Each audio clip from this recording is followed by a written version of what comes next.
Hello and welcome to episode 72 of PhotoKitchen. I am your humble host, MD Welch, and today on the menu, we're talking Profoto, specifically the Profoto A series of lights. Profoto doesn't really have a name for these whole series of lights and their accessories, so I'm just going to refer to them as the A series. I'm also going to talk about the accessories for the A series and how they've impacted my photography.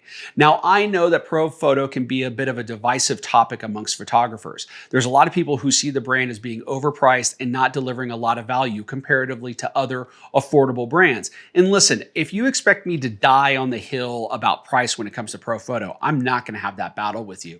If you think that the brand is too expensive, you don't see the value in the brand, I totally get it. And there's a lot of great options out there. This might be the best time in the history of photography to be a photographer because there's so many affordable options when it comes to both strobe and continuous lighting. So I'm not going to die on that hill. If you're typing right now and saying, oh, Profoto is way too expensive, my response is going to be, I agree. I wish Profoto was more affordable. I don't know a single Profoto photographer that goes, I'm so thrilled to spend all this money. But nevertheless, I do believe there's value there. And I really believe there's a lot of value in these lights. So a few things to declare while we're in the beginning side of this particular video, because you do know that I have a tendency to ramble. All of the gear that's on the counter, I've paid with out of my own pocket. Profoto has never provided me a single thing. Also, Profoto doesn't know that I'm doing this video. They haven't, of course, paid for this video in any way, shape, or form. But I have done work with Profoto before. They have donated gear to workshops that I have done, and I've also worked for photographers who were working for Profoto. Now, yes, that means Profoto's put money in my pocket, but not about this particular video. And it's important to point out that I already had Profoto gear before starting a lot of those gigs or had the equipment donated to workshops. I had bought in before Profoto had actually started to work with me or allowed me to work with other people that were working for them. So we're clear on that. Also, another thing to say about everything that I have on this counter, excluding these two transmitters, which I'll talk about in a moment, everything else on this counter I purchased begrudgingly. I didn't want to make these purchases. I either had to make these purchases or thought, okay, I'm going to roll the dice and take it. I never walked into any of these purchases feeling all that confident. In fact, if anything, I was probably like, I really shouldn't be spending this money. But it turns out that this gear has done a radical change in my photography. So let's start at the beginning. The first piece of gear that I bought was a Profoto. This is the A10, I believe, A1X, I forget. It's the non-Bluetooth version of the speedlight here.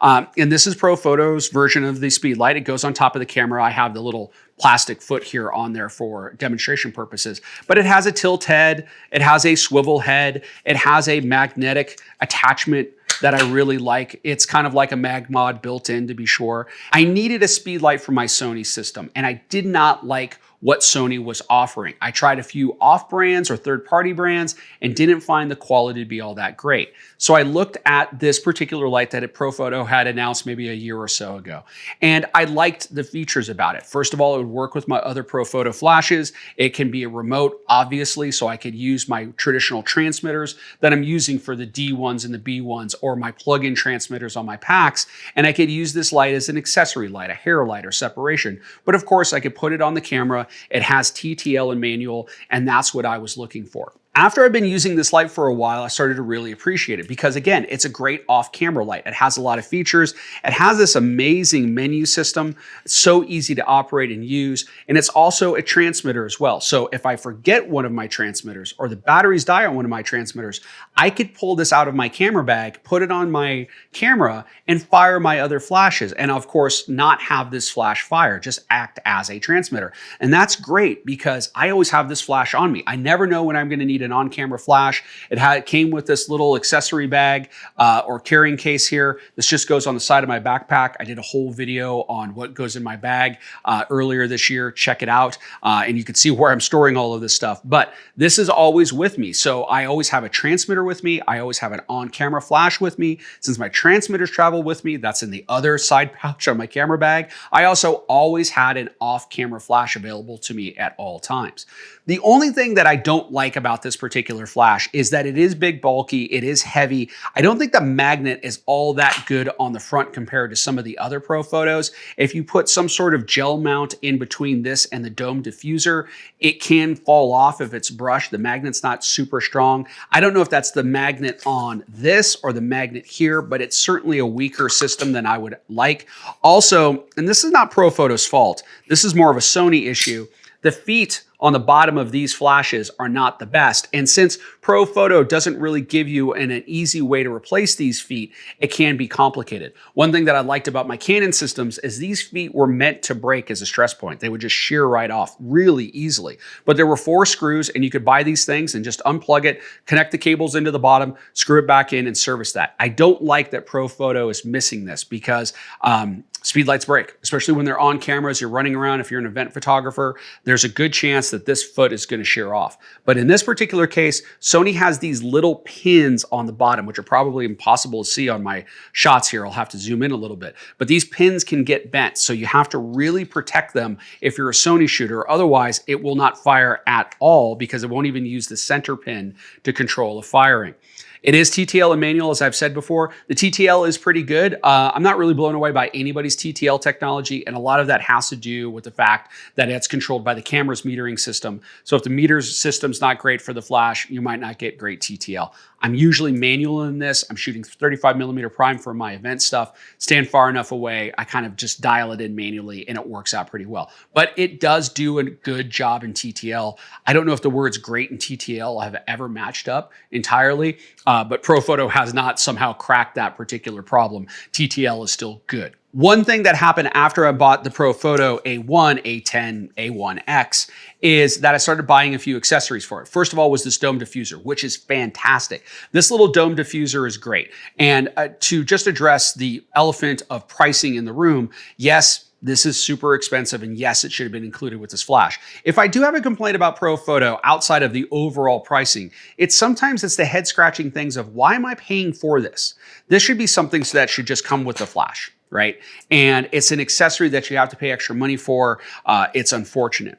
Now, when I bought the dome diffuser, because I knew I was going to use that a lot, I also bought a few other accessories at the time. Now, these are no longer in rotation because I found better sources for this. But there's this little plastic housing for gels here, and it was a gel kit. And what's nice about it is you could, of course, stack stuff on top of each other. Let's do this with 2 hands and be safe. So I could put a cut of CTO on here and then run the dome diffuser, and that works out really well. But you could see that that dome diffuser, it's not perfectly set, and I've had this drop and fall off. If you're working in nightclubs, you're working in busy locations, that can be an issue because you could come home and miss one or both of these items here. Now, Profoto gives you the ability to pull that filter ring off and change them out. So I have these hard plastic gels here, essentially. I have a half cut, quarter cut of CTO, a full cut of CTO, and then also plus green for fluorescent work. And it's kind of nice. It kind of comes in, it came in this little cool Profoto, for lack of a better word, it kind of feels like a compact, case there for makeup. But it was nice, but it was not ideal. Profoto has since improved that. Of course, it's going to cost you a little bit of money, but I think it's far better than this particular solution. But after using this for a while, I started to look at other solutions, and I started working with other photographers that were using this system a little bit more in depth. And that led me to my next purchase, which is the A2. Now, I like the A1. I like the speed light, but it is a necessary evil. I need an on-camera flash. This is just the best way to go with it because why buy a flash that's not going to work with your rest of your strobes? That's ridiculous. So this is here, but it is a necessary evil because I want to work with my strobes and I need an on-camera flash. The A2 is a fantastic flash. I absolutely love it. I don't regret anything about this. Now, I didn't look forward to buying this, but after seeing it used, I was kind of like, I want to give this a shot because my complaints about the A1 series were all solved in A2. First of all, no swivel, no tilt head, so there's none of that nonsense that you have to worry about when you're mounting this remotely. You put this on a stand and it's great that you can move this around, but then things swivel and things tilt and go out of focus. Also, it's just big and bulky. Mounting is a remote flash, it's not great. I do like it though. If you do hand this off to somebody, it does give them a handle when they're holding the flash, but that is about it, right? It's not a great remote flash. Profoto nailed this because this is essentially just a very, very small battery-powered monolight. Now, both the A1 and A2 operate off these lithium-ion batteries, so it's great. You could swap the batteries back and forth, and the batteries perform really well. They run as long, if not longer, than a fresh set of AA batteries in a particular speed light. By the way, this speed light's rated for 70 watt seconds. Profoto is one of the few companies that rates the speed lights in watt seconds opposed to doing guide numbers. Although they do give you guide numbers, it's better to see 70 watt seconds here. So this is 70 watt seconds. This is 100 watt seconds. So this is about 2/3 of a stop brighter than this. So it's a little bit more powerful. It's definitely more compact. It fits just like a lens in my bag. Now it does come with a mount to mount it onto a light stand. I'll show you why I don't have that mounted here in a second. But I love that it's just basically like the size of a 35mm prime. I just drop it into an available slot in my backpack and there's no other additional things that I have to carry with it. I don't need any bulky carrying case or anything like that. But this has the same magnetic dome or same magnetic feature on the front here. It feels a little bit more secure, but it has the exact same opening. It's a little bit harder to get these things off, but I think, not I've ever really done the test here, but this feels about the same. So it's probably this weak link of this temporary gel holder in between. But I could put a dome diffuser on there if I want to. Both of them have LED powered modeling lights. So I can have, my modeling light on here. I could change the power of that as well as the power. And of course, I can control this flash with any of my transmitters, even the old school original Air transmitter, all the way up to the new Connect Pro, or with this particular unit on my camera. So a lot of versatility here. After I bought this flash, I started to expand on it. And maybe my favorite setup for location work is this. Now, Profoto makes it in a couple of different sizes, but this is the Clic Octa box, and I think this is just 2 feet. I think they make it a little bit bigger. I absolutely love this. Profoto loves it so much, they've actually taken this and expanded it into their full-size softboxes, and I've actually, for the first time in my life, bought softboxes from Profoto. I'm usually not a fan. Their rods fell out really easily. Their materials weren't great. Things would tear. But they've done a good job on this. This is all plastic, but it's well built. It's easy to do. It has these 2 prongs that collapse this down, and it makes it a really easy light to set up. Plus, it has this little pistol grip on here. I was just shooting the other day and having some assistants or some friends of friends hold this. It's easy to hold. It's easy to control. It creates a beautiful light, and the magnetic on the back here is fantastic. Now, I will say that I think that the A2 attaches a little bit better than the A1.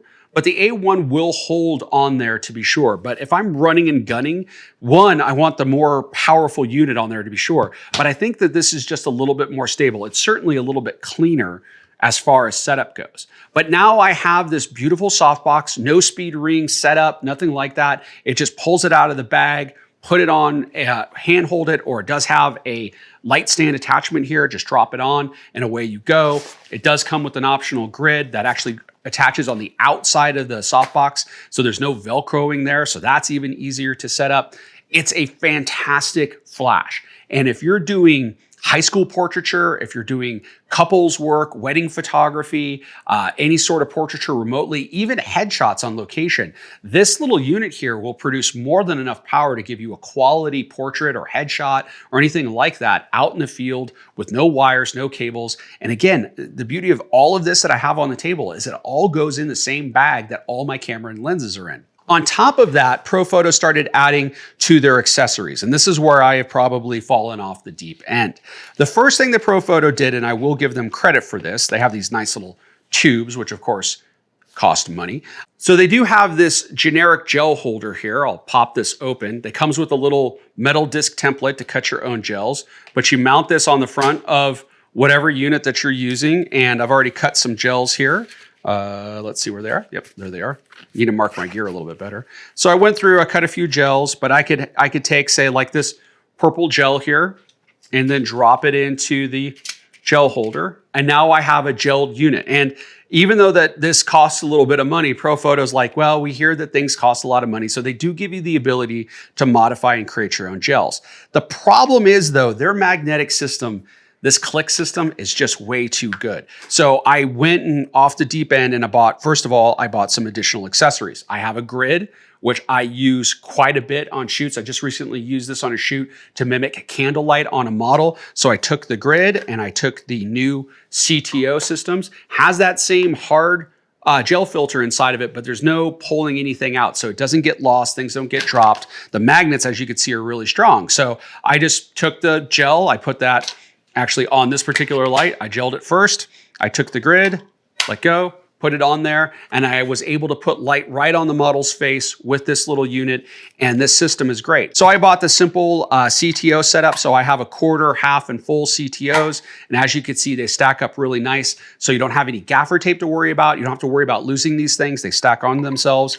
Again, the grid is here, as they want to fall all over the place. And then I also bought, and I haven't used this net, but they have a Fresnel lens. And not only is this going to give you a Fresnel look, but it's also going to give you a little bit more power into your particular flash. So I started falling off the deep end there, and I went even further, and I bought their basic gel kit for basic gel colors, right? So this is blues and purples, and there's a reds, here's a pink, you have your different colors. There's a yellow right here. So I have my basic colors. And aside from some maybe obscure colors, which I can use my little generic gel holder here to make that, I have essentially all the colors that I would ever need for a particular shoot if I want to work with gel work. And again, I don't have to worry about bringing gaff tape along with me. I don't have to have gaff tape hanging all over the place. And changing out gels is really easy. And it's maybe even easier on the Clic softbox. If I want to put a gel on this, I just collapse the box down,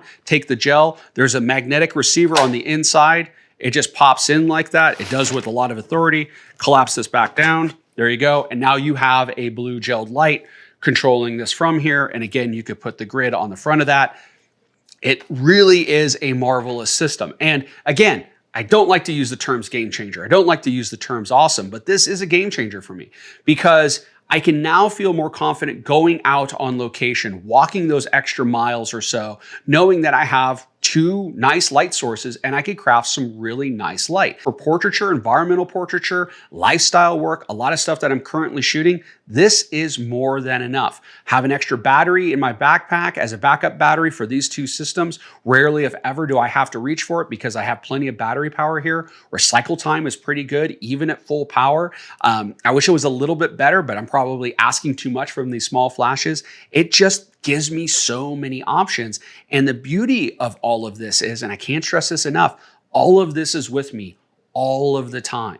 There's no, oh, I got to grab this bag or whatever. The only thing that I need to grab is maybe one or two light stands. And I have an umbrella stand adapter for this light that's in my backpack. So 2 light stands, an additional that, a couple of sandbags, and away I go. And it's quick, it's easy, it's efficient, it sets up, it tears down fast. Yeah, I'm just gushing about it. It has been, again, it has been a game changer. It has really revolutionized my photography. So what's bad about it? Of course, it's expensive, right? Absolutely expensive. Everything is expensive because Profoto doesn't cut you a break on anything. I don't know what this tube cost that I had to buy for my extra gel kit because I don't think it came. I think one of these kits didn't come with these things and it was probably like $30 or $40. That's ridiculous, right? I don't need the $30 or $40 thing, Profoto. You could omit this on here and save me a little bit of money. You can include some of these accessories when we buy some of these lights. A couple of other downsides to it as well. Specifically with the softbox, I love everything about it except how this attaches to a light stand. It has this little camming device here down on the bottom that this is to lock, this is to unlock. So you put it on and you twist. And no matter how hard you twist, if there's just a little bit of breeze, this is just going to slide or pivot all the way around on you. I wish Profoto had a better unit on here. It's not completely round on the inside, but it certainly doesn't bite enough, especially if you have a perfectly round 5/8 pin. Maybe if I had a hex head, one of those multi-sided round 5/8, so it has multiple faceted sides, that might be better for this, but it certainly does twist in the wind, so that's not great. So overall, it has changed the way that I've worked. I enjoy working on location a lot more. I don't like what it did to my wallet, but I absolutely love what it's doing to my results out into the field. I feel more comfortable going out. I'm doing a lot more location work where I'm shooting just ways away, people in the water, people on snowshoes, all that other kind of stuff. Having these lights on me just gives me that extra option. If I don't want to use them, they stay in the bag. But if I need a little bit of extra light, if I need a little bit of fill light, if I need to create some drama, it's always available to me. It's a super efficient system. And I know that I really like this system. Speaking of liking, I hope you've liked this video. If so, please hit that like button. Please subscribe to the channel if you haven't already done so. If you have, thank you for your support. Check out some other videos. I did do another video on the Clic system. That's more shoot specific, not as gear specific as I've gone into here. I've also talked about some other lighting stuff and stand stuff there, so please check those out. And if you know anybody who's interested in upgrading their lighting, please share this video with them. And until next time, I'm MD Welch, wishing you all the best from PhotoKitchen.